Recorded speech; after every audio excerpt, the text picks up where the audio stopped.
자비의 집에서 일어난 일. 요한복음 5장 1절로 19절까지 말씀. 안녕하세요 여러분. 나는 유대인이고요. 예루살렘에 살아요. 여러분도 최근에 명절을 보냈죠? 나도 최근에 명절을 보냈는데 그때 있었던 이야기를 해보려고 해요. 자, 그럼 시작할게요. 우리 유대인들은 명절이 되면 한 장소, 곧 내가 사는 예루살렘에 모두 모여요. 그게 우리의 전통이죠. 내가 오늘 이야기하려고 하는 때는 명절 중에서도 안식일에 있었던 이야기예요. 여러분은 언제 성전에 가나요? 나는 안식일에 가요. 예루살렘 성전 앞에는 양들이 들어가는 입구인 양문이 있어요. 그리고 그 옆에는 연못이 하나 있죠. 벳 헤세드라고 한국말로 번역하면 자비의 집, 자비가 있는 집일 거예요. 왜 그렇게 부르기 시작했는지는 잘 모르겠어요. 거기에 행각 5이 있어서 그런가? 유대인들에게 숫자 5는 남다른 의미가 있어요.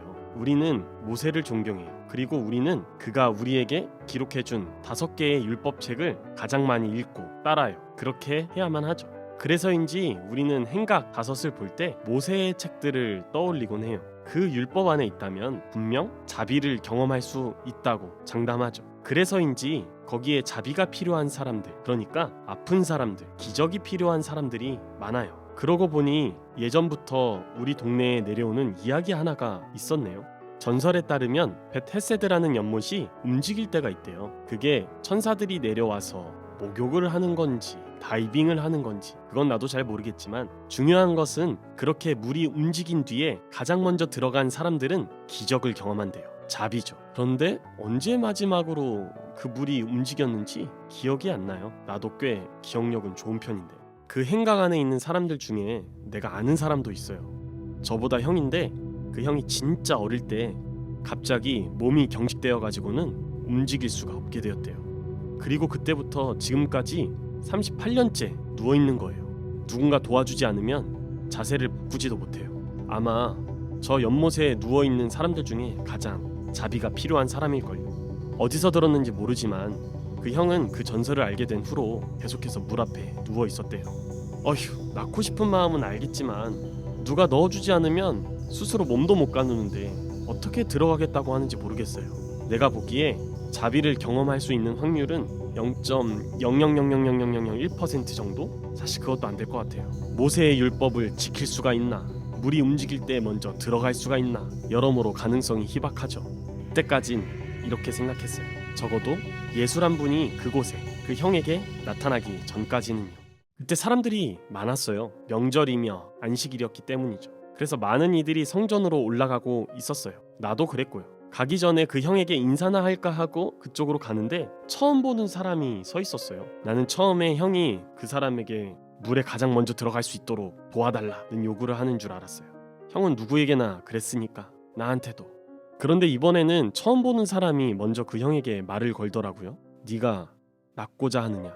이상한 질문이라 생각했어요. 그런데 그분의 눈빛을 보니 뭔가 알고 있는 듯 해 보였어요. 주님, 물이 움직일 때 내가 먼저 들어갈 수가 없습니다. 나를 못에 넣어주는 사람이 없어요. 그래서 다른 사람들이 나보다 먼저 들어갑니다. 역시 형은 누구에게나 하는 말을 했어요. 그럼 보통 상대방은 내가 힘이 부족해서, 내가 바빠서, 내가 성전에 가야 해서 등 온갖 변명을 늘어놓으며 그냥 지나쳤죠. 나도 그 중에 한 명이고요. 그런데 그분은 전혀 예상치 못한 답변을 했어요. 내 자리를 들고 걸어가라. 어처구니가 없는 말이었죠. 자리를 들고 걸어갈 수 있으면 뭐하러 거기 누워있었겠어? 라고 생각하는 찰나에 그 형이 거짓말같이 자리를 털고 일어났어요. 마치 좀 전에 잠깐 일부러 누워있었던 것처럼 말이죠. 나는 그 형과 함께 성전으로 들어갔어요. 그랬더니 우리 동네 어르신들 사이에서 난리가 났어요. 노발 대발 화를 영혼까지 끌어올려가지고는 엄청나게 분노하시더라고요. 이상했어요. 누워있던 형이 일어난 게 죄인가요?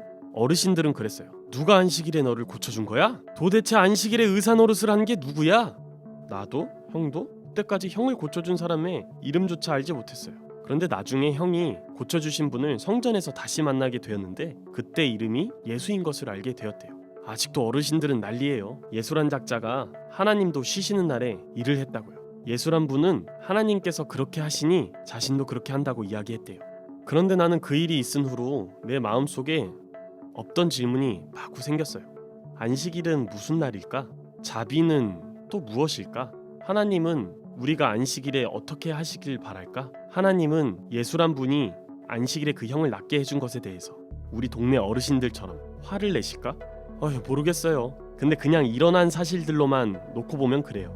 그 형이 벳 헤세드라는 연못에서 진정으로 자비란 것을 경험한 것은 그 예수란 분에 의해서예요.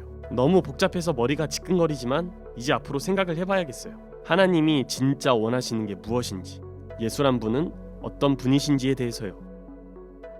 여러분이 먼저 알게 되면 나에게 알려주세요. 그럼 안녕.